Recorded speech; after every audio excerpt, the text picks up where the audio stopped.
إن الحمد لله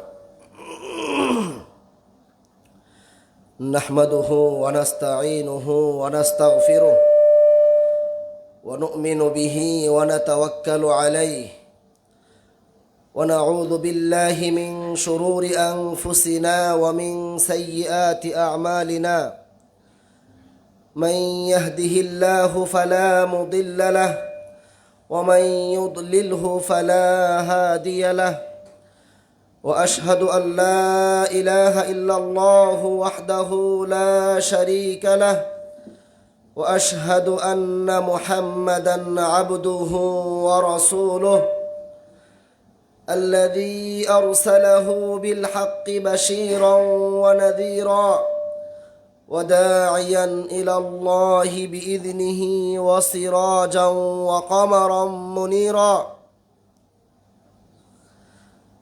يا أيها الذين آمنوا اتقوا الله حق تقاته ولا تموتن إلا وأنتم مسلمون يا أيها الناس اتقوا ربكم الذي خلقكم من نفس واحدة وخلق منها زوجها وبث منهما رجالا كثيرا ونساء واتقوا الله الذي تساءلون به والأرحام إن الله كان عليكم رقيبا يا أيها الذين آمنوا اتقوا الله وقولوا قولا سديدا يصلح لكم أعمالكم ويغفر لكم ذنوبكم ومن يطع الله ورسوله فقد فاز فوزا عظيما أما بعد فإن أصدق الحديث كتاب الله وخير الهدي هدي محمد صلى الله عليه وسلم وشر الأمور محدثاتها وكل محدثة بدعة وكل بدعة ضلالة وكل ضلالة في النار فقد قال الله سبحانه وتعالى في كلامه المجيد وفي فرقانه الحميد فأعوذ بالله من الشيطان الرجيم بسم الله الرحمن الرحيم وسارعوا إلى مغفرة من ربكم وجنة عرضها السماوات والأرض أعدت للمتقين وعن أسامة بن زيد رضي الله عنه قال قلت يا رسول الله لم أراك تصوم شهرا من الشهور ما تصوم من شعبان قال ذلك شهر يغفل الناس عنه بين رجب ورمضان وهو شهر ترفع فيه أعمال إلى رب العالمين فأحب أن يرفع عملي وأنا صائم رواه الإمام أحمد والنسائي أو كما قال عليه الصلاة والسلام الحمد لله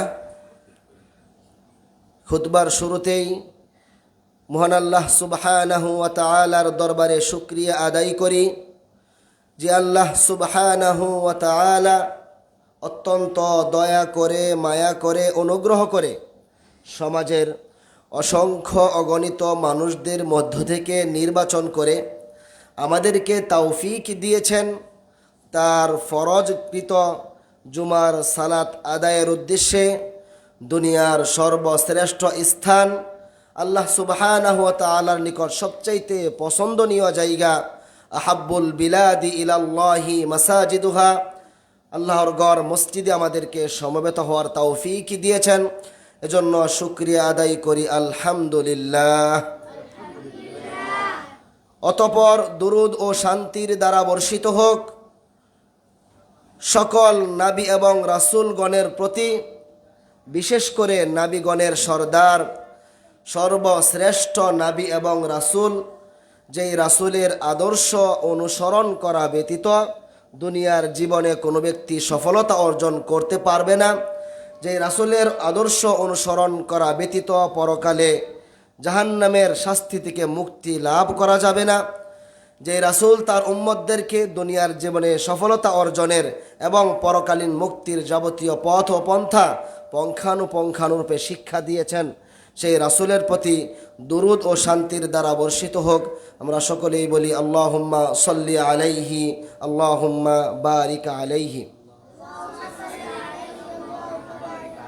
সম্মানিত সমবেত মুসল্লিবৃন্দ, আমরা অতি বরকতময় এক মাসে উপনীত হয়েছি বা হতে যাচ্ছি, যেই মাস আরেক মহান মাসের ভূমিকা স্বরূপ আল্লাহ সুবহানাহু ওয়া তাআলা আমাদেরকে দান করেছেন। এজন্য আজকের জুমার খুতবার আলোচ্য বিষয় আমরা চয়ন করেছি ফাদাইলু শাহরি শাবানা ও আমালুহু, অর্থাৎ শাবান মাসের ফজিলত এবং করণীয় বর্জনীয় সম্পর্কে আলোচনা পেশ করার ইচ্ছা পোষণ করি। ওমা তাওফীক ইল্লা বিল্লাহ, আলাইহি তাওয়াক্কালতু ওয়া ইলাইহি উনীব। আমরা উম্মতে মুহাম্মদী সর্বশেষ নবী মুহাম্মদ সাল্লাল্লাহু আলাইহি ওয়াসাল্লামের উম্মত। দুনিয়াতে আগমনের দৃষ্টিকোণ থেকে আমরা সবার শেষে দুনিয়াতে এসেছি, যাদেরকে আখিরি উম্মত বলা হয়, আখিরি নবীর উম্মত। আল্লাহ সুবহানাহু ওয়া তাআলা আদম আলাইহিস সালাম থেকে শুরু করে সর্বশেষ নবী মুহাম্মদুর রাসূলুল্লাহ সাল্লাল্লাহু আলাইহি ওয়াসাল্লাম পর্যন্ত অসংখ্য অগণিত নবী এবং রাসূলদেরকে প্রেরণ করেছেন। দুনিয়াতে আগমনের ধারাবাহিকতায় আমরা সর্বশেষ জাতি। আমাদের পরে নতুন করে আর কোনো জাতি দুনিয়াতে আসবে না। আমাদের উপরই কিয়ামত সংগঠিত হবে, আর নতুন করে কোনো নবী বা রাসূলকে আল্লাহ সুবহানাহু ওয়া তাআলা দুনিয়াতে প্রেরণ করবেন না। তাহলে দুনিয়াতে আগমনের সিরিয়ালে আমরা সর্বশেষ। আবার দুনিয়াতে অবস্থান কালের সময়সীমা হিসাবে আমাদের দুনিয়াতে অবস্থানের সময়সীমাটা অতি স্বল্প। আমাদের পূর্ববর্তী যত উম্মত অতিবাহিত হয়ে গিয়েছেন, তারা আমাদের তুলনায় অধিক পরিমাণে হায়াত দুনিয়াতে লাভ করতেন। কোনো নবীর উম্মতেরা 100 বছর, 200 বছর, 300 বছর পর্যন্ত হায়াত পেতেন। কিন্তু আমরা উম্মতে মুহাম্মদী গড় আয়ু হিসাবে দুনিয়াতে হয়তো 70 বছর, 75 বছর, সর্বোচ্চ করে 100 বছর পর্যন্ত সাধারণত আমাদের হায়াতের সময়সীমা। তাহলে দুনিয়াতে অবস্থানকাল হিসাবে আমাদের সময়টা স্বল্প। আগমনের সিরিয়ালেও আমরা সবার পরে এসেছি, অথচ আল্লাহ সুবহানাহু ওয়া তাআলা আমাদেরকে সর্বশ্রেষ্ঠ জাতি হিসাবে পবিত্র কোরআনে ঘোষণা করেছেন। সবার পরে আসলাম, অবস্থান করলাম স্বল্প সময়, এরপরও আমরা শ্রেষ্ঠ কেন হলাম? আল্লাহ সুবহানাহু ওয়া তাআলা পবিত্র কোরআনে এভাবে ঘোষণা করেছেন, কুনতুম খায়রা উম্মাতিন উখরিজাত লিন-নাস। আমাদেরকে উম্মতে মুহাম্মদীদেরকে লক্ষ্য করে আল্লাহ সুবহানাহু ওয়া তাআলা বলছেন, তোমরা হলে সর্বশ্রেষ্ঠ জাতি। তোমাদেরকে দুনিয়াতে পাঠানো হয়েছে মানুষের কল্যাণের জন্য। এই শ্রেষ্ঠত্ব আমরা কেন অর্জন করলাম? আগমনের দিক থেকে আমরা সবার পরে আসলাম, কিন্তু আল্লাহ সুবহানাহু ওয়া তাআলা আমাদেরকে সর্বশ্রেষ্ঠ বললেন। শুধু তাই না, কিয়ামতের ময়দানে যখন আল্লাহ সুবহানাহু ওয়া তাআলা বিচার কার্য শুরু করবেন, তখন আমাদের প্রাধান্য সবার উপরে থাকবে। অর্থাৎ আমাদের হিসাব দিয়ে হিসাবের খাতা আল্লাহ সুবহানাহু ওয়া তাআলা সূচনা করবেন। এই শ্রেষ্ঠত্বের রহস্য কি? কিসের কারণে আল্লাহ তাআলা আমাদেরকে এই শ্রেষ্ঠত্বের মর্যাদা দান করলেন? একটি কারণ আল্লাহ সুবহানাহু ওয়া তাআলা ওই আয়াতেই উল্লেখ করেছেন, কুনতুম খায়রা উম্মাতিন উখরিজাত লিন-নাস তা'মুরুনা বিল মা'রুফি ওয়া তানহাউনা আনিল মুনকার। অর্থাৎ তোমরা যে শ্রেষ্ঠ, তার একটি কারণ হলো তোমরা সৎ কাজের আদেশ করো এবং অসৎ কাজ থেকে মানুষদেরকে নিষেধ করো। অর্থাৎ আমরা শ্রেষ্ঠ হয়েছি এই দুটি কারণ আল্লাহ সুবহানাহু ওয়া তাআলা এখানে সরাসরি উল্লেখ করেছেন। একটি হলো আমরা মানুষদেরকে সৎ কাজের আদেশ করি এবং অসৎ কাজ থেকে মানুষদেরকে বিরত রাখি। সুতরাং আমি একজন প্রকৃত মুসলিম হিসাবে যদি নিজেকে প্রমাণ করতে চাই, শ্রেষ্ঠত্বের বৈশিষ্ট্য যদি আমার ভিতরে ধারণ করতে চাই, তাহলে এই বৈশিষ্ট্য আমার মধ্যে থাকতে হবে। সৎ কাজের আদেশ মানুষদেরকে করতে হবে এবং অসৎ কাজ দেখলে সেখান থেকে মানুষদেরকে বিরত রাখার চেষ্টা করতে হবে। আর যেই কারণে আমরা শ্রেষ্ঠ হলাম তার উল্লেখযোগ্য হলো আল্লাহ সুবহানাহু ওয়া তাআলা আমাদেরকে ইবাদতের এমন কিছু মৌসুম দিয়েছেন, ইবাদতের এমন কিছু সময় দিয়েছেন, যেই সময়ে ইবাদত করে অল্প ইবাদত করে আমরা অধিক পরিমাণে নেকি অর্জন করতে পারি। যেই সুযোগটা অন্য কোনো উম্মতদের জন্য ছিল না। আমরা হয়তো হায়াত অল্প পেয়েছি, কিন্তু আল্লাহ সুবহানাহু ওয়া তাআলা আমাদেরকে এমন কিছু সময় দিয়েছেন যেই অল্প সময় ইবাদত করলে যারা অধিক পরিমাণে হায়াত পেয়ে দুনিয়া থেকে বিদায় হয়েছেন তাদের চাইতে বেশি পরিমাণে নেকি আমরা অর্জন করতে পারি। ইবাদতের মৌসুমের সবচাইতে গুরুত্বপূর্ণ মৌসুম হলো শাহরু রমাদানুল মুবারক। আল্লাহ সুবহানাহু ওয়া তাআলা আমাদেরকে একটি মাস উপহার হিসাবে দিয়েছেন, যেটাকে আমরা রমজান মাস হিসাবে চিনি। ওই মাসের আলোচনা আপনারা শুনবেন, সামনে আলোচনা আসবে। আল্লাহ সুবহানাহু ওয়া তাআলা এই রমজানুল মুবারকে পবিত্র কোরআন নাজিল করেছেন। রমজানুল মুবারকে একটি রাত্র রয়েছে, যেই রাত্রে যদি কোনো ব্যক্তি ইবাদত করতে পারে খায়রুম মিন আলফি শাহরিন। আল্লাহ সুবহানাহু ওয়া তাআলা বলেছেন যে এক রাত্রি ইবাদত করতে পারলে আল্লাহ সুবহানাহু ওয়া তাআলা তাকে 1000 মাস ইবাদত করার চাইতে অতি বেশি বা অধিক পরিমাণে সওয়াব দান করবেন। খায়রুম মিন আলফি শাহরিন, অর্থাৎ এক রাত্রি ইবাদত করা 1000 মাস ইবাদত করার চাইতেও শ্রেষ্ঠ।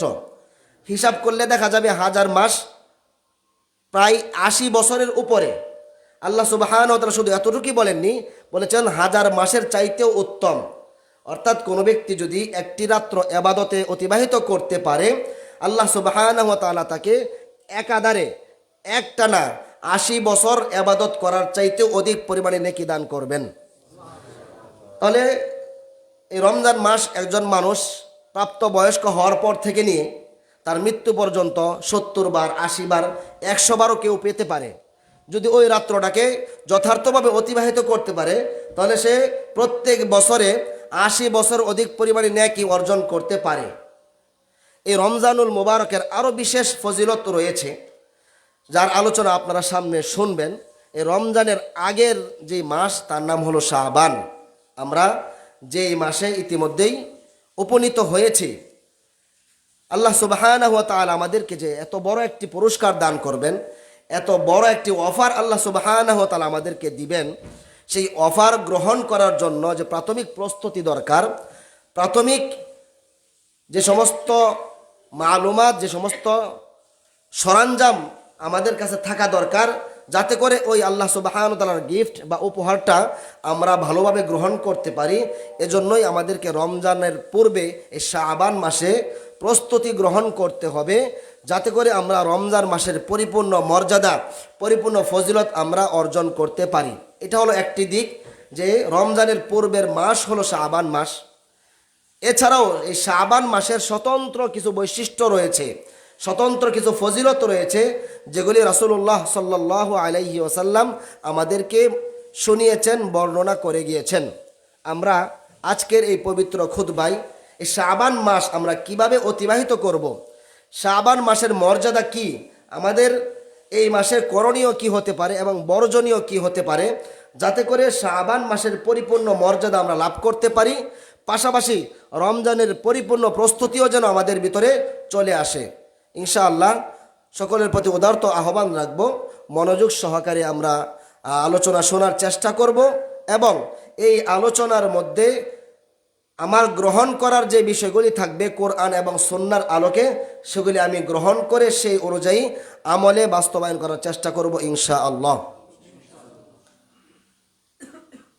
শাবান মাসের বিশেষ যেই বৈশিষ্ট্য রয়েছে, সেই বৈশিষ্ট্য বর্ণনা করতে গিয়ে মুসনাদে আহমদ এবং সুনানুন নাসাই বর্ণিত হাদিস, উসামা বিন জায়েদ রাদিয়াল্লাহু তাআলা আনহু থেকে বর্ণিত, তিনি বলেন, কুলতু ইয়া রাসূলুল্লাহ, আমি বললাম, হে আল্লাহর রাসূল সাল্লাল্লাহু আলাইহি ওয়াসাল্লাম, লাম আরাকা তাসুমু শাহরান মিনাশ শুহুরি মা তাসুমু মিন শাবানা।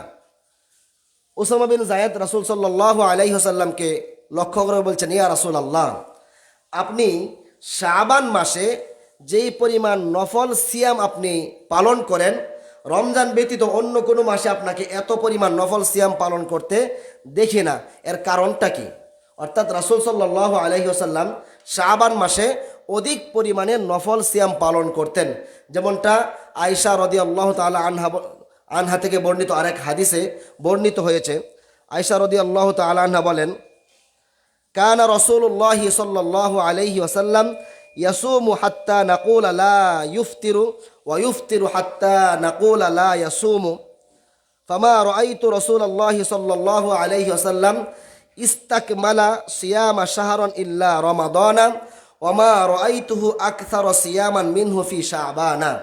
অর্থাৎ রাসূল সাল্লাল্লাহু আলাইহি ওয়াসাল্লাম নফল সিয়াম রাখা শুরু করতেন, অর্থাৎ একাধারে নফল সিয়াম রাখতে থাকতেন। আমরা ধারণা করতাম যে রাসূল হয়তো আর সিয়াম ভঙ্গ করবেন না, একাধারে এভাবে সিয়াম রাখতেন। আবার কোনো কোনো মাসে নফল সিয়াম রাখা একেবারেই ছেড়ে দিতেন, আমরা মনে করতাম হয়তো রাসূল আর সিয়াম রাখবেন না। এরপর আয়েশা রাদিয়াল্লাহু তাআলা আনহা বলেন যে আমি রমজান ব্যতীত অন্য কোনো মাস, পুরা মাস একাধারে সম্পূর্ণ মাস সিয়াম রাখতে রাসূল সাল্লাল্লাহু আলাইহি ওয়াসাল্লামকে দেখিনি। তবে রাসূল সাল্লাল্লাহু আলাইহি ওয়াসাল্লাম শাবান মাসে এত পরিমাণ সিয়াম রাখতেন যেটা অন্য কোনো মাসে রাখতেন না।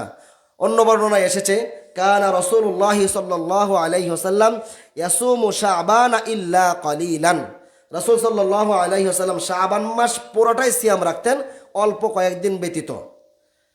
তো উসামা বিন জায়েদ রাদিয়াল্লাহু তাআলা আনহু রাসূল সাল্লাল্লাহু আলাইহি ওয়াসাল্লামকে বললেন, আপনি যে শাবান মাসে এত পরিমাণে নফল সিয়াম রাখেন, এর কারণ কি? এই প্রশ্নের উত্তরে রাসূল সাল্লাল্লাহু আলাইহি ওয়াসাল্লাম বলেন, যালিকা শাহরুন ইয়াগফুলুন নাসু আনহু বাইনা রজাবা ওয়া রমাদানা। শাবান এমন একটি মাস যেই মাসে মানুষ উদাসীন হয়ে যায় আল্লাহর ইবাদত করা থেকে। কেন? শাবান হলো মর্যাদাবান দুইটি মাসের মধ্যবর্তী একটি মাস। শাবানের পূর্বে যেই মাস অতিবাহিত হয়ে গিয়েছে সেটা হলো রজাব। আমরা জানি আল্লাহ সুবহানাহু ওয়া তাআলা আমাদেরকে যেই বছরে 12টি মাস দিয়েছেন, তার মধ্য থেকে 4টি মাস হলো আশহুরুল হুরুম, সম্মানিত মাস। তার মধ্যে 3টা ছিল একাধারে, যুলকাদা, যুলহাজ্জা, মুহররম, আর একটা হলো রজব মাস। তাহলে শাবানের পূর্বে যেই মাস তার নাম হলো রজব, এটা আশহুরুল হুরুম, সম্মানিত মাস সমূহের অন্তর্ভুক্ত। আর শাবানের পরে যেই মাস তা হলো রমজানুল মুবারক, বছরের সবচাইতে শ্রেষ্ঠ মাস। এই দুই মর্যাদাবান মাসের মাঝখানে শাবান মাসে মানুষ উদাসীন হয়ে যায় আল্লাহর ইবাদত করা থেকে। আর এই উদাসীনতার সময় ইবাদত করা, এটার আলাদা একটি বৈশিষ্ট্য বা ফজিলত রয়েছে। এজন্য রাসূল সাল্লাল্লাহু আলাইহি ওয়াসাল্লাম শাবান মাসে অধিক পরিমাণে সিয়াম রাখেন। এটা হল একটি কারণ। আরেকটি গুরুত্বপূর্ণ কারণ পরের অংশে রাসূল সাল্লাল্লাহু আলাইহি ওয়াসাল্লাম বলছেন, ওয়াহুয়া শাহরুন তুরফাউ ফীহিল আমালু ইলা রাব্বিল আলামিন। শাবান হলো এমন এক মাস যেই মাসে বান্দাদের আমল আল্লাহ সুবহানাহু ওয়া তাআলার দরবারে উঠানো হয়। অর্থাৎ আমরা যে আমলগুলি করে থাকি, সেই আমলগুলি আল্লাহ সুবহানাহু ওয়া তাআলার নিকট কয়েকটি স্টেপে আল্লাহ সুবহানাহু ওয়া তাআলার নিকট পৌঁছানো হয়। দৈনিক আমল পৌঁছার একটি সিস্টেম রয়েছে, যেমনটা রাসূলুল্লাহ সাল্লাল্লাহু আলাইহি ওয়াসাল্লাম ইরশাদ করেছেন, ইয়াতাআকাবুল মালাইকাতু, ফেরেশতারা প্রতিদিন ধারাবাহিকভাবে দুনিয়াতে আগমন করে থাকে।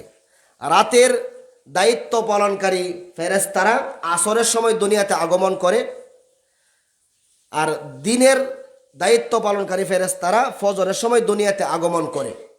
অর্থাৎ যে সমস্ত ফেরেশতারা দিনের বেলায় দায়িত্ব পালন করবে তারা ফজরের সালাতের সময় দুনিয়াতে অবতরণ করে, রাতের ফেরেশতারা তখন উঠে যায়। আর রাতে দায়িত্ব পালনকারী ফেরেশতারা আসরের সালাতের সময় দুনিয়াতে আগমন করে, দিনে দায়িত্ব পালনকারী ফেরেশতারা আসমানে উঠে যান। এটা হলো দৈনিক আমল আল্লাহ সুবহানাহু ওয়া তাআলার দরবারে পেশ হওয়ার একটি সূরত। সাপ্তাহিক আমল আল্লাহ সুবহানাহু ওয়া তাআলার দরবারে ওঠানো হয়, যেমনটা রাসূল সাল্লাল্লাহু আলাইহি ওয়াসাল্লাম বলেছেন যে প্রত্যেক বৃহস্পতিবার এবং সোমবার এবং বৃহস্পতিবার আসমানের দরজা খুলে দেওয়া হয়, বান্দাদের আমল আল্লাহ সুবহানাহু ওয়া তাআলার নিকট উঠানো হয়। আর বাৎসরিক আমল রিপোর্ট আল্লাহ সুবহানাহু ওয়া তাআলার দরবারে পেশ করা হয় শাবান মাসে। রাসূল সাল্লাল্লাহু আলাইহি ওয়াসাল্লাম বলছেন, ওয়া হুয়া শাহরুন তুরফাউল আমালু ইলা রাব্বিল আলামিন। এই শাবান মাস এটা হলো আল্লাহ সুবহানাহু ওয়া তাআলার দরবারে আমলের রিপোর্ট পেশ করার মাস। ফাআনা উহিব্বু আন ইউরফা আমালি ওয়া আনা সাইমুন। রাসূল সাল্লাল্লাহু আলাইহি ওয়াসাল্লাম বলছেন, আমি পছন্দ করি যে আমার আমলটা আল্লাহ সুবহানাহু ওয়া তাআলার দরবারে ওঠানো হবে এমত অবস্থায় যে আমি সিয়াম পালনকারী, রোজা রাখা অবস্থায় রয়েছি। অর্থাৎ এই শাবান মাসে আমাদের আমল আল্লাহ সুবহানাহু ওয়া তাআলার দরবারে পেশ করা হবে।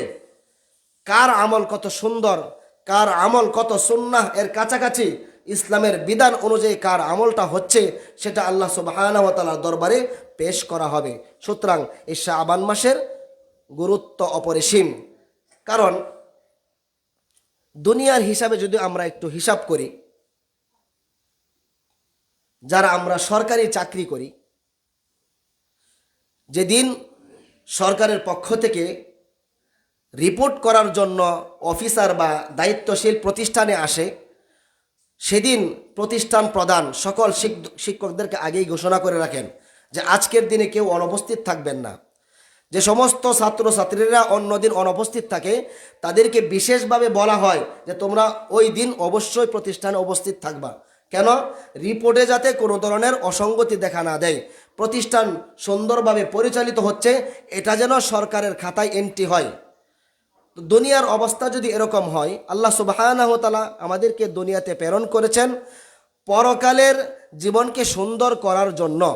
আর পরকালের জীবন সুন্দর হবে যার আমল সুন্দর হবে। কারণ আল্লাহ সুবহানাহু ওয়া তাআলা সুন্দর আমল করার জন্যই আমাদেরকে পাঠিয়েছেন। যেমনটা সূরাতুল মুলকে আল্লাহ সুবহানাহু ওয়া তাআলা ইরশাদ করেছেন, তাবারাকাল্লাযী বিয়াদিহিল মুলকু ওয়া হুয়া আলা কুল্লি শাইইন কাদির আল্লাযী খালাকাল মাউতা ওয়াল হায়াতা লিয়াবলুয়াকুম আইয়ুকুম আহসানু আমালা। আল্লাহ সুবহানাহু ওয়া তাআলা বলছেন, আল্লাযী খালাকাল মাউতা ওয়াল হায়াতা, আল্লাহ হলেন ওই সত্তা যিনি মৃত্যু এবং জীবনকে সৃষ্টি করেছেন। কেন? লিয়াবলুয়াকুম, যাতে করে আল্লাহ সুবহানাহু ওয়া তাআলা তোমাদেরকে পরীক্ষা করতে পারেন। আইয়ুকুম আহসানু আমালা, তোমাদের মধ্য থেকে কার আমল সবচাইতে সুন্দর। একটু খেয়াল করবেন, এখানে আল্লাহ সুবহানাহু ওয়া তাআলা এই কথা বলেননি আইয়ুকুম আকসারু আমালান, তোমাদের মধ্য থেকে কার আমল বেশি এটা দেখার জন্য, এটা পরীক্ষা করার জন্য আল্লাহ সুবহানাহু ওয়া তাআলা আমাদেরকে দুনিয়াতে পাঠাননি। পাঠিয়েছেন কেন? আইয়ুকুম আহসানু আমালা, তোমাদের মধ্য থেকে কে উত্তম সুন্দর আমল করে। সুতরাং আমার আমলটা আল্লাহ সুবহানাহু ওয়া তাআলার দরবারে পেশ করা হবে। আমার আমলটা যেন সুন্দর হয়, আমার আমলটা যেন বিশুদ্ধ হয়, যেভাবে আমল এবাদত করলে আল্লাহ সুবহানাহু ওয়া তাআলার নিকট কবুল হবে সেভাবে যেন আমার আমলটা হয়। আমরা জানি এবাদত আল্লাহ সুবহানাহু ওয়া তাআলার নিকট কবুল হওয়ার মৌলিক দুইটি শর্ত রয়েছে। তার মধ্যে একটি হলো ইখলাসুন নিয়্যা, আমরা যে কোনো এবাদত করব সেটা একমাত্র আল্লাহ সুবহানাহু ওয়া তাআলাকে সন্তুষ্ট করার লক্ষ্যেই বাস্তবায়ন করব। 2 নম্বর শর্ত হলো মুতাবাআতুর রাসূল সাল্লাল্লাহু আলাইহি ওয়াসাল্লাম, আমার আমলটা, আমার এবাদতটা মুহাম্মদ সাল্লাল্লাহু আলাইহি ওয়াসাল্লামের রেখে যাওয়া সুন্নাহ অনুযায়ী বাস্তবায়িত হতে হবে। আমি যেই আমল করি না কেন, আমলের পরিমাণ অল্প হোক, কিন্তু সেটা যদি বিশুদ্ধ হয়, আল্লাহ সুবহানাহু ওয়া তাআলার সন্তুষ্টির জন্য হয় এবং রাসূল সাল্লাল্লাহু আলাইহি ওয়াসাল্লামের পদ্ধতি অনুযায়ী হয়, তাহলে আল্লাহ সুবহানাহু ওয়া তাআলার নিকট সেটা গ্রহণযোগ্য হবে বলে আশা করা যায়। আর যদি আমি অনেক পরিমাণে আমল করলাম কিন্তু আমার ইখলাসুন নিয়্যা, আমল করার যে উদ্দেশ্য সেটা যদি আল্লাহ সুবহানাহু ওয়া তাআলাকে সন্তুষ্ট না করে অন্য কারো জন্য হয়, অথবা আল্লাহকে সন্তুষ্ট করার জন্যই ইবাদত করলাম কিন্তু সেই ইবাদতটা আমি রাসূল সাল্লাল্লাহু আলাইহি ওয়াসাল্লামের সুন্নাহ অনুযায়ী সঠিক পদ্ধতি অনুযায়ী আমল না করে আমার নিজের মন গড়া মতো অথবা আমার কোনো বুজুর্গানে দিনের ওসিয়তনামা অনুযায়ী, আমার মুরব্বির দেখানো পথ অনুযায়ী, অথবা আমার মাযহাবে যেটা রয়েছে সেটা যদি কোরআন সুন্নাহর বিরোধী হয়, এরকম আমল করি, অধিক পরিমাণে আমল করলেও সেটা আল্লাহ সুবহানাহু ওয়া তাআলার নিকট গ্রহণযোগ্য হবে না। কেন? রাসূল সাল্লাল্লাহু আলাইহি ওয়াসাল্লাম স্পষ্টভাবে আমাদেরকে সতর্ক করে দিয়েছেন, মান আমিলা আমালান লাইসা আলাইহি আমরুনা ফাহুয়া রদ্দুন। যে ব্যক্তি দুনিয়াতে এমন কোনো আমল করলো যেই আমলের বর্ণনা আমাদের পক্ষ থেকে আসেনি, সেটা গ্রহণযোগ্য হবে না, প্রত্যাখ্যাত হবে। সুতরাং শাবান মাস, এই মাসে আমাদের আমল আল্লাহ সুবহানাহু ওয়া তাআলার নিকট উঠানো হবে। আমাদের প্রত্যেকের উচিত এই মাসে এমন আমল করা যেই আমল আল্লাহ সুবহানাহু ওয়া তাআলার নিকট উঠলে আল্লাহ আমার প্রতি সন্তুষ্ট হবেন, খুশি হবেন। সুতরাং এই মাসে আমরা কি আমল করতে পারি এ সম্পর্কে সংক্ষিপ্ত বর্ণনা আমরা এখন উপস্থাপন করছি। প্রথম আমল হলো, এই মাসে অধিক পরিমাণে সিয়াম রাখতে হবে, নফল সিয়াম। কেন? রাসূল সাল্লাল্লাহু আলাইহি ওয়াসাল্লাম এই মাসেই অধিক পরিমাণে সিয়াম রাখতেন, সিয়াম পালন করতেন। সিয়াম রাখার ফজিলত আমরা সকলেই জানি। রাসূলুল্লাহ সাল্লাল্লাহু আলাইহি ওয়াসাল্লাম বলেছেন, মান সামা ইয়াওমান ফি সাবিলিল্লাহ, আল্লাহ সুবহানাহু ওয়া তাআলাকে সন্তুষ্ট করার জন্য যে ব্যক্তি একদিন সিয়াম পালন করবে, বা আদাল্লাহু নার আনহু সাবঈনা খরিফান, আল্লাহ সুবহানাহু ওয়া তাআলা জাহান্নামকে তার থেকে ৭০,০০০ বছরের রাস্তা দূরে সরিয়ে দিবেন। একদিন যদি আমি নফল সিয়াম পালন করি, এই নফল সিয়ামের বিনিময়ে আল্লাহ সুবহানাহু ওয়া তাআলা আমার থেকে জাহান্নামকে ৭০ বছরের দূরত্বে সরিয়ে দিবেন।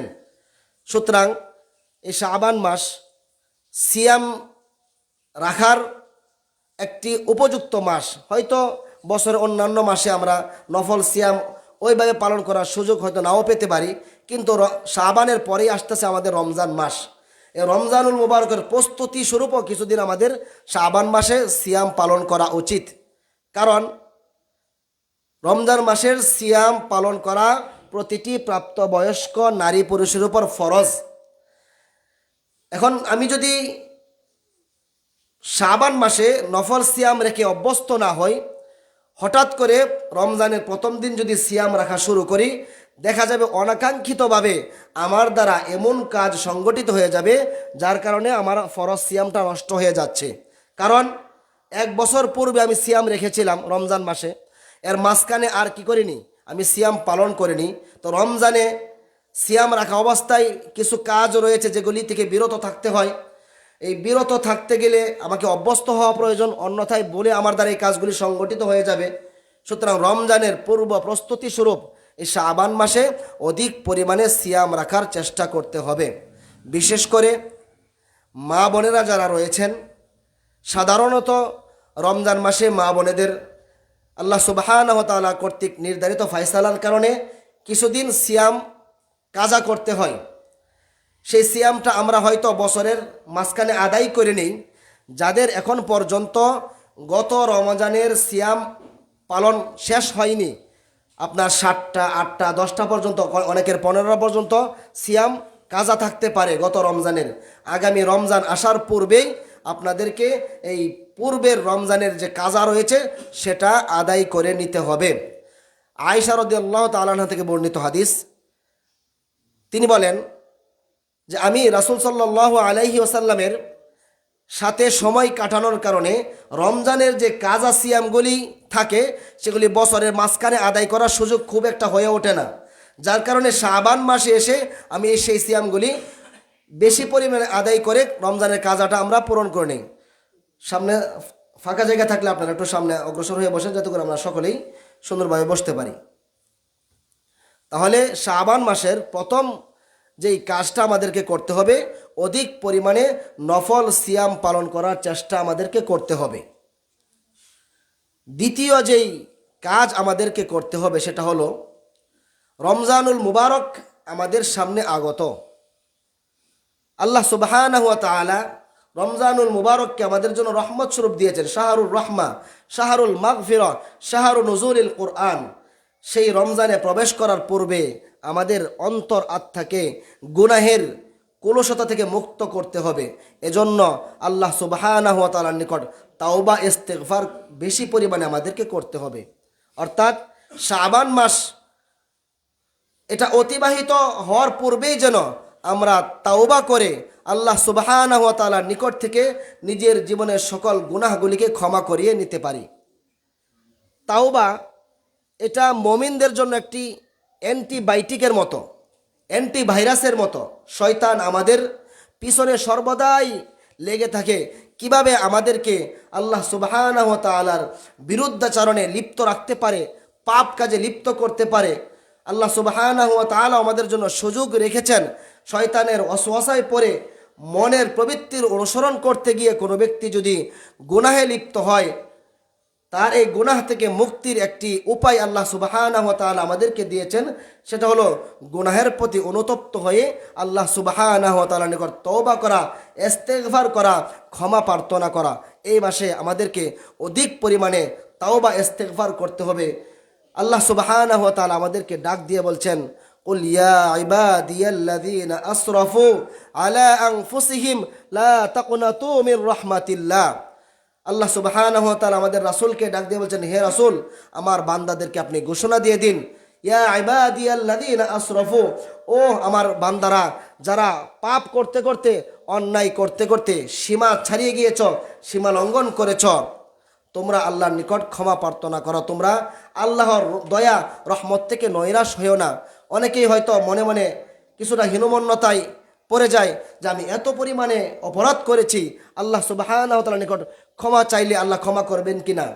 আল্লাহ সুবহানাহু ওয়া তাআলা আপনার পাপ যদি দুনিয়া এবং আসমানের মধ্যবর্তী সম্পূর্ণ ফাঁকা জায়গা পরিমাণও হয়, আল্লাহ সুবহানাহু ওয়া তাআলা নিকট তওবা করলে আল্লাহ আপনার গুনাহগুলিকে ক্ষমা করে দিবেন। আল্লাহ তাআলা বলছেন, কুল ইয়া ইবাদিয়াল্লাযীনা আসরাফু আলা আনফুসিহিম লা তাকনাতু মির রাহমাতিল্লাহ। আল্লাহর রহমত থেকে তোমরা নৈরাশ হয়ো না, আল্লাহর রহমতে আল্লাহ তোমাদের সকল গুনাহকে ক্ষমা করে দিবেন। সুতরাং আসুন আমরা নিজের গুনাহের প্রতি অনুতপ্ত হয়ে আল্লাহ সুবহানাহু ওয়া তাআলার নিকট তওবা করি, ক্ষমা প্রার্থনা করি।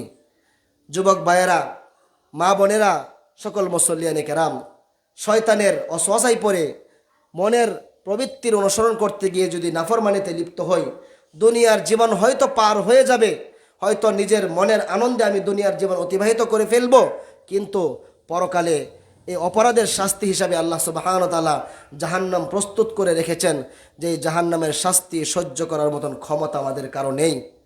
এই দুনিয়ার আগুন যেটা আমরা দেখতে পাই, এই সামান্য আগুনে কারো হাত লাগলে, শরীর লাগলে পুরো সারকার হয়ে যায়। দুনিয়ার আগুনের চাইতেও বহুগুণ ক্ষমতা সম্পন্ন জাহান্নামের আগুন। সেই আগুন সহ্য করার মতন ক্ষমতা, সহ্য করার মতন ধৈর্য কারো থাকবে না। সুতরাং দুনিয়ার জীবনটা ইসলামের বিধান অনুযায়ী পরিচালনা করার চেষ্টা করেন। আশেপাশ থেকে শয়তান বিভিন্ন ধরনের অপরাধ আপনার সামনে সুসজ্জিত করে দিবে, কিন্তু যদি এই শয়তানের প্রলোভনে পড়ে আপনি এই অপরাধে লিপ্ত হন, তাহলে পরকালের যে অসংখ্য নিয়ামতে ভরপুর জান্নাত আল্লাহ প্রস্তুত করে রেখেছেন, সেটা থেকে আমাদেরকে বঞ্চিত হতে হবে। রাসূল সাল্লাল্লাহু আলাইহি ওয়াসাল্লাম আমাদেরকে বলেছেন, আদ-দুনিয়া সিজনুল মুমিন ওয়া জান্নাতুন লিল কাফির। দুনিয়ার জীবনটা সেটা তো মুমিনের জন্য জেলখানার মতো। অর্থাৎ একজন অপরাধীকে যখন জেলখানায় নিয়ে যাওয়া হয়, সে জেলখানাতে তার মনে যেভাবে চায় সেভাবে চলতে পারে না, তার মন যেটা চায় সেটা সে খেতে পারে না, মন যেভাবে চায় সেভাবে সে আরাম করতে পারে না।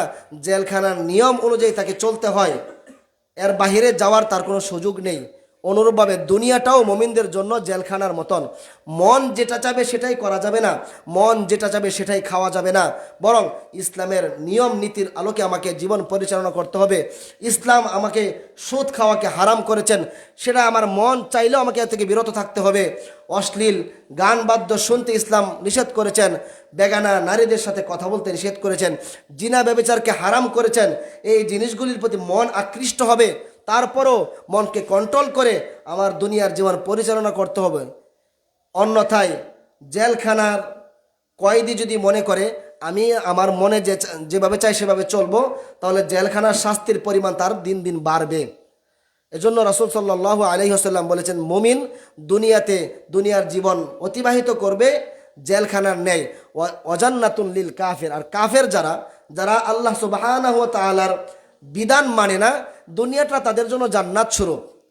আর মুমিনদের জন্য দুনিয়া হলো জেলখানা স্বরূপ। তাদের জন্য আল্লাহ সুবহানাহু ওয়া তাআলা অসংখ্য অগণিত নিয়ামতে ভরপুর জান্নাত প্রস্তুত করে রেখেছেন। সুতরাং আসুন, সময় রয়েছে। হয়তো অতীতে আমি অনেক গুনাহ করেছি, আল্লাহর বিধান অনুযায়ী চলিনি। আজকে আমরা তওবা করি, আল্লাহ সুবহানাহু ওয়া তাআলার নিকট ক্ষমা প্রার্থনা করি। আল্লাহ সুবহানাহু ওয়া তাআলা আমাদের গুনাহগুলিকে ক্ষমা করার জন্য প্রস্তুত হয়ে রয়েছেন। শুধু তাই না, বান্দা যখন অপরাধ করে আল্লাহ সুবহানাহু ওয়া তাআলার ক্ষমা প্রার্থনা করে, আল্লাহ সুবহানাহু ওয়া তাআলা কি পরিমাণে খুশি হন, আনন্দিত হন, এর অনেক বর্ণনা আপনারা শুনেছেন। সংক্ষিপ্ত একটি ঘটনা আপনাদেরকে বিশুদ্ধ হাদিসের আলোকে শোনাচ্ছি। রাসূল সাল্লাল্লাহু আলাইহি ওয়াসাল্লাম বান্দা তওবা করলে আল্লাহ কি পরিমাণ খুশি হন। এক তো হলো আল্লাহ তওবা করার পর গুনাহ ক্ষমা করেন, সেটা তো আল্লাহ ক্ষমা করবেনই। এরপরও আল্লাহ ওই বান্দার প্রতি কি পরিমাণ খুশি হন তার উদাহরণ দিতে গিয়ে মরুভূমিতে একজন মুসাফিরের উদাহরণ দিয়েছেন। যেই ব্যক্তি নিজ দেশ থেকে অন্য কোথাও সফরে যাচ্ছিলেন, মরুভূমির রাস্তা পার হয়ে তার সফরের যে সমস্ত সরঞ্জামাদি ছিল, খাবার পানীয়, সবগুলি তার বাহনের মধ্যে ছিল, উট বা ঘোড়া। প্রতিমধ্যে এক গাছের নিচে এই মুসাফির বিশ্রাম নেওয়ার জন্য যাত্রা বিরতি করে ঘুমিয়ে গিয়েছে। ঘুম থেকে জাগ্রত হওয়ার পর দেখে তার যে বাহনটা ছিল তার সামনে নাই, সেটা হারিয়ে গিয়েছে। আপনারা যারা মরুভূমি দেখেছেন কিছুটা অনুভব করতে পারবেন। 500 কিলোমিটার 600 কিলোমিটার শুধুমাত্র ধু মরুভূমি, কিচ্ছু নাই, পানি, বিশ্রাম করার বা কোনো ঘরবাড়ি কিচ্ছু নাই। ওই লোক ঘুম থেকে জাগ্রত হওয়ার পর তার সাধ্য অনুযায়ী এই বাহনটাকে খোঁজার চেষ্টা করলো। নিরুপায় হয়ে লাস্টে খোঁজা বন্ধ করে দিয়ে সে গাছের নিচে আবার ফিরে আসলো যে মৃত্যু ছাড়া আর কোনো পথ বাকি নেই। কারণ এই মরুভূমিতে হেঁটে কোথাও যাওয়ার মতন সক্ষমতা নেই, রৌদ্রের তীব্রতা, পানির পিপাসা। এর চেয়ে ভালো এই গাছের ছায়ার নিচে থেকেই যতদিন পারি না খেয়ে থেকে মৃত্যুবরণ করব। এই হতাশা নিয়ে সে গাছের নিচে এসে আবার ঘুমিয়ে পড়ল। ঘুম থেকে জাগ্রত হয়ে দেখে তার হারানো বাহনটা তার সামনে উপস্থিত রয়েছে। এই হারানো বাহনটা পাওয়ার পর সেই ব্যক্তি আনন্দে আত্মহারা হয়ে আল্লাহ সুবহানাহু ওয়া তাআলা শুকরিয়া আদায় করতে গিয়ে এভাবে বলে ফেলে, ইয়া আল্লাহ আনতা আবদি ওয়া আনা রব্বুক। আল্লাহ, আপনি আমার বান্দা, আমি আপনার রব। অথচ সে বলতে চেয়েছিল ইয়া আল্লাহ আনতা রব্বি ওয়া আনা আবদুক। আনন্দের উৎফুল্লতায় সেই কথাকে ঘুরিয়ে উল্টিয়ে দিয়েছে। আল্লাহ সুবহানাহু ওয়া তাআলা রাসূল সাল্লাল্লাহু আলাইহি ওয়াসাল্লামের মাধ্যমে আমাদেরকে জানিয়েছেন যে কোনো বান্দা যদি গুনাহ করার পর তাওবা করে, ওই ব্যক্তি মরুভূমিতে বাহন হারিয়ে যাওয়ার পর পুনরায় ফিরে পাওয়ার পর যে পরিমাণ আনন্দিত হয়েছিল, আল্লাহ সুবহানাহু ওয়া তাআলা বান্দার তাওবাতে এর চাইতেও আরও বেশি পরিমাণে আনন্দিত হন। সুতরাং গুনাহ হতে পারে, শয়তান আমাদের মাধ্যমে গুনাহ করিয়ে নিয়েছে, সময় রয়েছে, ফিরে আসুন রবের দিকে, ক্ষমা প্রার্থনা করে আল্লাহ সুবহানাহু ওয়া তাআলার ইবাদতে নিমজ্জিত হন। আল্লাহ বাকি জীবন সুন্দর করে কাটানোর তৌফিক দিবেন ইনশাআল্লাহ। তাহলে শাবান মাসে আমরা অধিক পরিমাণে সিয়াম রাখবো, পাশাপাশি পূর্বের কৃত অপরাধ থেকে আল্লাহ সুবহানাহু ওয়া তাআলার নিকট ক্ষমা প্রার্থনা করব। এরপর অধিক পরিমাণে যেই কাজটা আমাদেরকে শাবান মাসে করতে হবে সেটা হলো তেলাওয়াতুল কোরআন, কোরআন তেলাওয়াত। অনেক সালাফ থেকে বর্ণিত রয়েছে শাহরু শাবান শাহরুল কুরআন। শাবান মাস এটা কারীদের মাস, কোরআন তেলাওয়াতকারীদের মাস। কারণ শাবানের পরেই আসতেছে রমজান মাস। রমজান মাস হলো নুজুলুল কোরআন, কোরআন নাজিলের মাস। আল্লাহ সুবহানাহু ওয়া তাআলা ইরশাদ করেছেন শাহরু রমাদান আল্লাযী উনজিলা ফীহিল কোরআন হুদাল লিন-নাস। রমজান মাস যাতে আল্লাহ সুবহানাহু ওয়া তাআলা কোরআন নাজিল করেছেন, যে কোরআন মানুষদের জন্য হেদায়েতের মাধ্যম। সুতরাং আমাদের ভিতরে কোরআন তেলাওয়াতের যে অভ্যাস সেটা গড়ে তোলার চেষ্টা করতে হবে। যার কোরআন তেলাওয়াতের মাত্রা যত বেশি তার অন্তরের প্রশান্তি তত বেশি। এজন্য দুনিয়াবি পেরেশানি টেনশন থেকে মুক্তি লাভ করতে হলে কোরআন তেলাওয়াতে ফিরে আসতে হবে। কোরআন তেলাওয়াত একজন মুমিনের ঈমানকে বৃদ্ধি করে দেয়, তার মনের প্রশান্তি বাড়িয়ে দেয়। সুতরাং প্রত্যেকের সারা বছর যদি আমি ওইভাবে কোরআন তেলাওয়াত করার সুযোগ নাও পাই, রমজানে তো আমরা কোরআন তেলাওয়াত করি, রমজানের পূর্ব প্রস্তুতি স্বরূপ আমাদেরকে এই শাবান মাসে কোরআন তেলাওয়াতের মাত্রা পরিমাণ আমাদেরকে বাড়াইতে হবে। এরপর যে বিশেষ আমলটা আমরা এই শাবান মাসে করব সেটা হলো কিয়ামুল লাইল। রমজানুল মুবারক আগত হচ্ছে, যে রমজানুল মুবারকের কিয়াম সম্পর্কে, তারাবির সালাত সম্পর্কে, তাহাজ্জুদের সালাত সম্পর্কে রাসূল সাল্লাল্লাহু আলাইহি ওয়াসাল্লাম বলেছেন, মান কামা রমাদানা ঈমানান ওয়া ইহতিসাবান গুফিরা লাহু মা তাকদ্দামা মিন যামবিহি। যে ব্যক্তি রমজান মাসে কিয়ামুল লাইল করবে, তাহাজ্জুদের সালাত পড়বে, তারাবির সালাত পড়বে, আল্লাহ সুবহানাহু ওয়া তাআলাকে সন্তুষ্ট করার লক্ষ্যে ঈমানের সাথে সওয়াবের আশায় আল্লাহ সুবহানাহু ওয়া তাআলা তার পূর্বের সকল গুনাহগুলিকে ক্ষমা করে দিবেন। রমজান মাসে কিয়ামে অভ্যস্ত হওয়ার জন্য আমাদেরকে অবশ্যই শাবান থেকে প্রস্তুতি নিতে হবে, অন্যথায় রমজানের কিয়াম আমরা যথার্থভাবে বাস্তবায়ন করতে পারবো না। আর এখন তো আলহামদুলিল্লাহ রাত্র বড়, শীতের সিজন, কিয়ামুল লাইল তাহাজ্জুদ সালাত পড়ার একটি সুবর্ণ সুযোগ আমাদের সামনে রয়েছে। কারণ এশার সালাত আদায় করার পর যদি আমরা সাথে সাথে ঘুমিয়ে যাই, প্রয়োজনীয় কাজ সারার পর দীর্ঘ একটি সময় আমি ঘুমানোর জন্য পাচ্ছি। একজন মানুষের দৈনিক যে ঘুমের চাহিদা, এটা আমরা এখন রাত্রিবেলা 9টা-10টার দিকে ঘুমাইলেও ফজরের সালাতের আধা ঘন্টা বা 1.5 ঘন্টা আগে উঠলেও আমার পর্যাপ্ত ঘুম হয়ে যাচ্ছে। সুতরাং শেষ রাত্রে উঠে কিয়ামুল লাইল করার চেষ্টা করব। কিয়ামুল লাইল এটা এক মারাত্মক ইবাদত, তাহাজ্জুদের সালাত। রাসূলুল্লাহ সাল্লাল্লাহু আলাইহি ওয়াসাল্লাম বলেছেন, আফদলুস সালাতি বাদাল ফারিদাতি সালাতুল লাইলি। ফরজ সালাতের পর সর্বোত্তম সালাত হলো তাহাজ্জুদের সালাত, কিয়ামুল লাইল। কিয়ামুল লাইল এমন সময়ে পড়া হয় যে সময়টাতে আল্লাহ সুবহানাহু ওয়া তাআলা তার আরশ থেকে নেমে দুনিয়ার আসমানে চলে আসেন। রাসূল সাল্লাল্লাহু আলাইহি ওয়াসাল্লাম বলেছেন, ইয়ানজিলু রাব্বুনা তাবারাকা ওয়া তাআলা ইলা সামাঈদ দুনিয়া কুল্লা লাইলাতিন। আল্লাহ সুবহানাহু ওয়া তাআলা প্রতি রাত্রিতে যখন রাতের 2/3 অতিবাহিত হয়ে যায়, তার আরশ থেকে নেমে দুনিয়ার আসমানে চলে আসেন। দুনিয়ার আসমানে এসে আমাকে আপনাকে ডাক দিয়ে বলেন, হালমিন মুস্তাগফিরিন, তোমাদের মধ্যে কেউ কি আছে অপরাধী আমার নিকট ক্ষমা প্রার্থনা করবে? ফাগফির লাহু, আমি তাকে ক্ষমা করে দিব। তোমাদের মধ্যে কেউ কি আছে অভাবগ্রস্ত, আমার কাছে সাহায্য চাবে, আমি তার অভাব দূর করে দিব। তোমাদের মধ্যে এমন কেউ কি আছে যে অসুস্থ, আমার কাছে রোগ থেকে মুক্তি চাবে, আমি তাকে রোগ মুক্ত করে দিব। আল্লাহ এভাবে আমাকে আপনাকে ডাকতে থাকে। আল্লাহ আমাদেরকে ডাকতেছেন।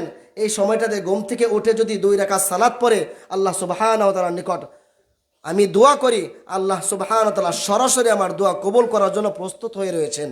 সুতরাং রমজানুল মুবারক আসার পূর্বে আমাদেরকে এই সময়টাতে তাহাজ্জুদের সালাতের কিয়ামুল লাইলের অভ্যস্ত হওয়ার চেষ্টা করতে হবে, যাতে করে আমরা রমজানের কিয়ামুল লাইলটাকে পরিপূর্ণভাবে আদায় করতে পারি। আল্লাহ সুবহানাহু ওয়া তাআলা আমাদেরকে তৌফিক দান করুন। এরপর এই মাসের গুরুত্বপূর্ণ আরেকটি আমল যেটা আমাদেরকে করতে হবে,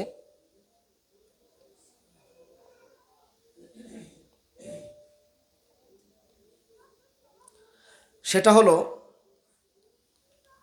পরস্পর মুসলিম হিসাবে একজন মুসলিম অপরজন মুসলিমের সাথে যদি কোনো দ্বন্দ্ব থাকে, হিংসা বিদ্বেষ থাকে, ঝগড়া বিবাদ থাকে, সেটা থেকে নিজেদেরকে মুক্ত হতে হবে।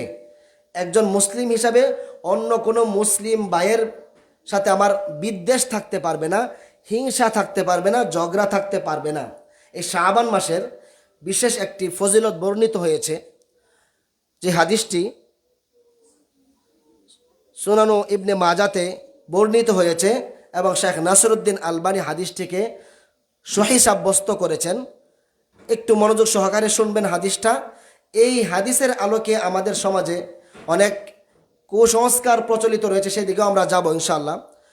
রাসূল সাল্লাল্লাহু আলাইহি ওয়াসাল্লাম ইরশাদ করেছেন, ইন্নাল্লাহা তাআলা লা ইয়াত্তালিউ ফি লাইলাতিন নিসফি মিন শাবানা ফায়াগফিরু লিজামিই খালকিহি ইল্লা লিমুশরিকিন আও মুশাহিনিন। আমি আবারও বলছি, একটু লক্ষ্য করে শুনবেন, ভুল বোঝার চেষ্টা করবেন না। সহিহ সনদে বর্ণিত হাদিসে রাসূল সাল্লাল্লাহু আলাইহি ওয়াসাল্লাম বলেছেন যে লাইলাতুন নিসফু মিন শাবান, শাবানের মধ্য রজনী, ওই রাত্রিতে আল্লাহ সুবহানাহু ওয়া তাআলা বান্দাদের প্রতি বিশেষ দৃষ্টি নিক্ষেপ করেন এবং তার সকল সৃষ্টিজীবকে, সকল বান্দাদেরকে আল্লাহ সুবহানাহু ওয়া তাআলা ক্ষমা করে দেন, ইল্লা লিমুশরিকিন আও মুশাহিদিন, শুধুমাত্র যারা মুশরিক, আল্লাহর সাথে শিরিকে লিপ্ত, তাদেরকে আল্লাহ সুবহানাহু ওয়া তাআলা ক্ষমা করেন না। আর কাকে? যারা পরস্পরে বিদ্বেষে লিপ্ত। একজন মুসলিম তার ভিতরে, তার অন্তরে অন্য মুসলিমের ব্যাপারে হিংসা রয়েছে, বিদ্বেষ রয়েছে, তাকে আল্লাহ সুবহানাহু ওয়া তাআলা ক্ষমা করবেন না। এছাড়া বাকি সকল মুসলিমদেরকে আল্লাহ সুবহানাহু ওয়া তাআলা এই রাত্রিতে ক্ষমা করে দিবেন। অর্থাৎ লাইলাতুন নিসফি মিন শাবান, যেটাকে আমরা শবে বরাতের রজনী বলে থাকি, এই রাতে সম্পর্কে যত হাদিস বর্ণিত রয়েছে তার মধ্য থেকে শুধুমাত্র এই হাদিসটাই বিশুদ্ধ সনদে বর্ণিত হয়েছে, যে হাদিসটাকে শেখ নাসিরউদ্দিন আলবানী সহিহ বা হাসান বলেছেন। এখানে একটু খেয়াল করেন, রাসূল সাল্লাল্লাহু আলাইহি ওয়াসাল্লাম কি বলেছেন? যার অন্তরে অন্য কোনো মুসলিমের ব্যাপারে হিংসা বা বিদ্বেষ নেই, ঝগড়ায় লিপ্ত নয়, এরকম ব্যক্তি, এবং যে ব্যক্তি শিরিকে লিপ্ত না, এরকম সকলকে আল্লাহ সুবহানাহু ওয়া তাআলা ক্ষমা করে দিবেন। অর্থাৎ এই রাত্রের ফজিলত সম্পর্কে যত হাদিস বর্ণিত হয়েছে তার মধ্যে এই হাদিসটা হলো সবচাইতে বিশুদ্ধ। এই হাদিসে কি বিশেষ কোনো আমলের বর্ণনা দেওয়া হয়েছে?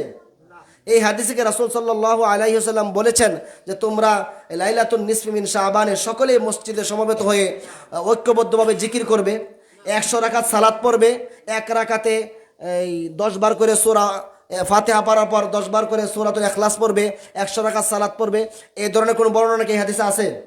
হালুয়া রুটি খাওয়ার কথা কি আছে? সিন্নি বিতরণের বর্ণনা আছে এই হাদিসে? 2টা গুণের কথা বলা হয়েছে। সেই 2টা গুণ যদি থাকে, আপনি বাসায় ঘুমিয়ে থাকলেও এই ফজিলত মর্যাদা আপনি পেয়ে যাবেন। কি? শিরিকে লিপ্ত থাকা যাবে না, কোনো মুসলিম ভাইয়ের ব্যাপারে নিজের অন্তরে হিংসা বিদ্বেষ পোষণ করা যাবে না। এই 2টা গুণ থাকলে আল্লাহ সুবহানাহু ওয়া তাআলা এই মাসে আপনাকে আমাকে ক্ষমা করবেন। সুতরাং আমরা একজন মুসলিম হিসাবে অপর মুসলিম ভাইয়ের সাথে যদি কোনো কারণে দ্বন্দ্ব থেকে থাকে, সেটা মীমাংসা করে নিব, সমাধান করে নিব। একজন মুসলিম অপর মুসলিম ভাইয়ের কল্যাণকামী হয়ে নিজের জীবনকে পরিচালিত করব। এ ধরনের আরও অনেক করণীয় আমাদের কাজ এই শাবান মাসে রয়েছে। অর্থাৎ এই শাবান মাসে সব ধরনের ভালো কাজ, নেকির কাজ বেশি পরিমাণে আমরা করার চেষ্টা করব, যাতে করে আমার আমলটা আল্লাহ সুবহানাহু ওয়া তাআলার দরবারে উত্তমভাবে পেশ করা হয়, রিপোর্টটা যেন সুন্দর হয়। এবার আমরা এই শাবান মাসে কোন কোন কাজ থেকে বিরত থাকব সেটা সম্পর্কে কিঞ্চিত আলোচনা করব ইনশাআল্লাহ। আল্লাহ সুবহানাহু ওয়া তাআলার দরবারে আমার আমল পেশ করা হয়, সুতরাং চেষ্টা করতে হবে যাবতীয় অপরাধ থেকে এই মাসে নিজেকে মুক্ত রাখার। যারা বিভিন্ন হারামে লিপ্ত রয়েছি, সুদের কারবারের সাথে লিপ্ত রয়েছি, ঘুষের কারবারের সাথে লিপ্ত রয়েছি, মানুষদেরকে ওজনে কম দেওয়ার কাজে লিপ্ত রয়েছি, অন্যের সম্পদ আত্মসাৎ করার কাজে লিপ্ত রয়েছি, এক কথায় ইসলাম হারাম করেছে এরকম যাবতীয় কর্মকাণ্ড থেকে আমাদেরকে বিরত থাকার চেষ্টা করতে হবে। যুবক যুবতী ভাইদেরকে বিশেষভাবে আহ্বান করব, ইসলাম বেগানা নারী পুরুষদের পরস্পর কথোপকথন করা, পরস্পরে ভালোবাসার সম্পর্কে জড়িত হওয়া, এটাকে হারাম করেছেন। একজন প্রাপ্তবয়স্ক ছেলে অপর প্রাপ্তবয়স্ক মেয়ের সাথে কথা বলতে পারে না, এটা হারাম। দিন যাচ্ছে আমাদের যুবকদের ভিতরে এই জিনিসটা হালকা হয়ে যাচ্ছে। ছেলে মেয়ে অবৈধ সম্পর্কে লিপ্ত হওয়া এটা যেন একটি অপরাধ, সেটা যে মস্তিষ্কের মধ্যে থাকা দরকার, এটা আমরা ভুলে যাচ্ছি। উদারত আহ্বান জানাবো, আপনার যদি বয়স হয়ে থাকে, সামর্থ্য থাকে, আপনি বিবাহ বন্ধনে আবদ্ধ হন, এই হারাম রিলেশন থেকে নিজেকে মুক্ত রাখার চেষ্টা করুন। অন্যথায় জাহান্নামের আগুনের শাস্তি বুক করতে হবে, যেটা সহ্য করার মতন ক্ষমতা আমাদের নেই। সুতরাং যাবতীয় অন্যায় অশ্লীল কাজ থেকে আমাকে বিরত থাকার চেষ্টা করতে হবে। আমি যদি এই মাসে অধিক পরিমাণে নেক আমল করার সুযোগ নাও পাই, অন্তত হারাম কাজ পাপ কাজ থেকে যেন বিরত থাকতে পারি, এই চেষ্টা অবশ্যই আমাদেরকে করতে হবে। এই শাবান মাসের মধ্য রজনীকে কেন্দ্র করে, যেটাকে আমরা শবে বরাত বলে থাকি, আমাদের দেশে ইসলামের নামে অনেক বেদাত পালিত হয়, কুসংস্কার পালিত হয়, সেগুলি থেকে আমাদেরকে বিরত থাকার চেষ্টা করতে হবে। একটি জয়ীফ বা মাউজু হাদিসের উপর নির্ভর করে আমাদের দেশের উলামায়ে কেরাম এই রাতটাকে বিশেষ একটি রাত হিসাবে প্রচার করে থাকে।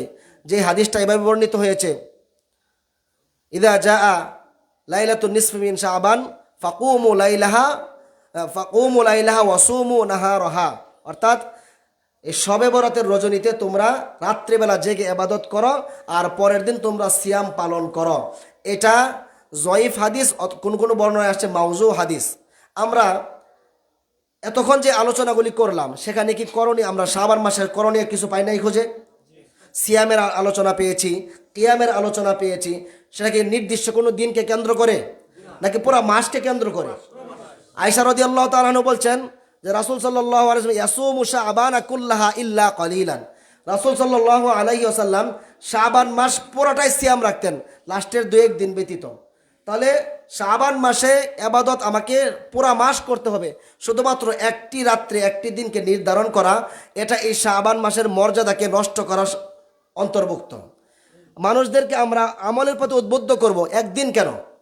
যেটা সহিহ সনদে বর্ণিত হয়েছে, রাসূল সাল্লাল্লাহু আলাইহি ওয়াসাল্লাম আমাদেরকে শিক্ষা দিয়ে গিয়েছেন আমরা এই রমজান এই শাবান মাস পুরোটাই সাধ্য অনুযায়ী ইবাদত করার চেষ্টা করব, সিয়াম রাখার চেষ্টা করব, কিয়াম রাখার চেষ্টা করব।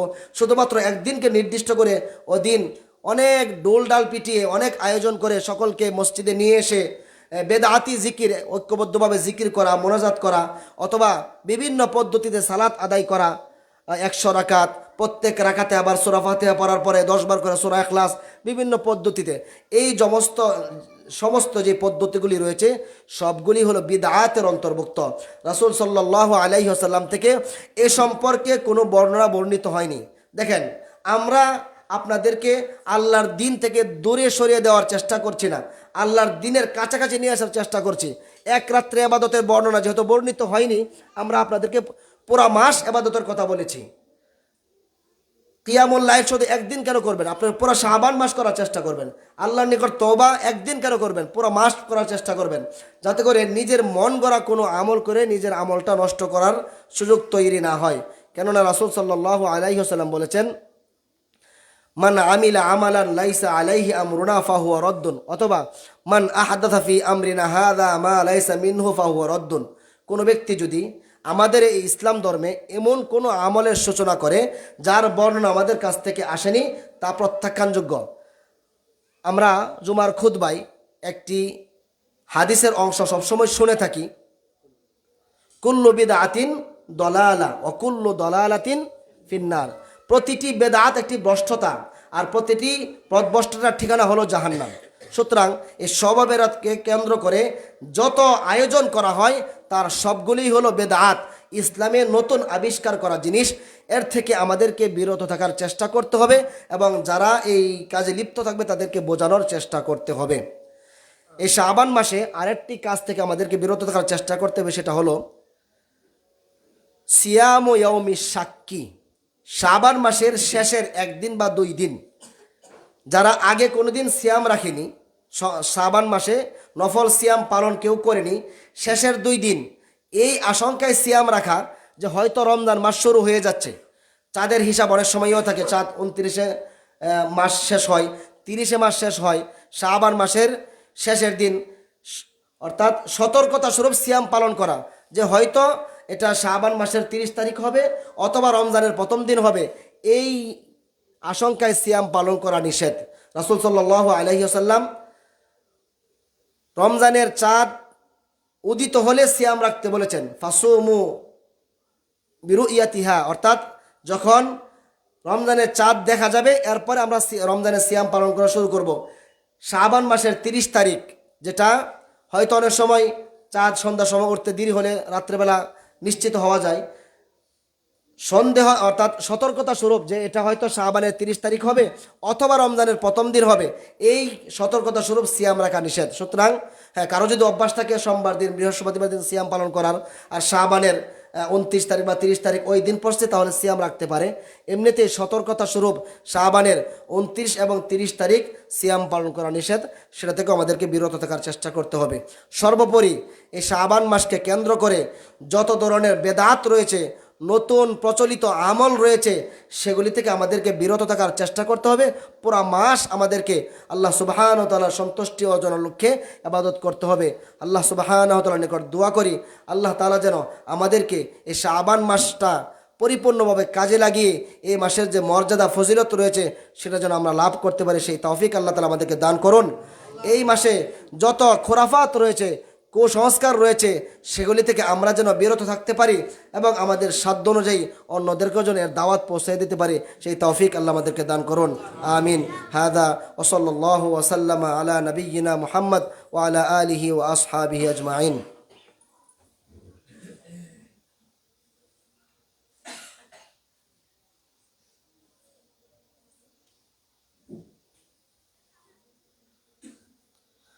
আলহামদুলিল্লাহি আলা ইহসানিহি والشكر له على امتنانه والصلاة والسلام على خير خلقه محمد وعلى آله وأصحابه ومن تبعهم بإحسان إلى يوم الدين.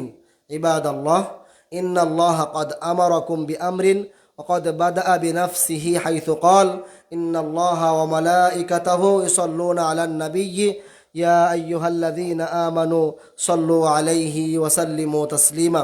اللهم صل على محمد وعلى آل محمد كما صليت على إبراهيم وعلى آل إبراهيم إنك حميد مجيد.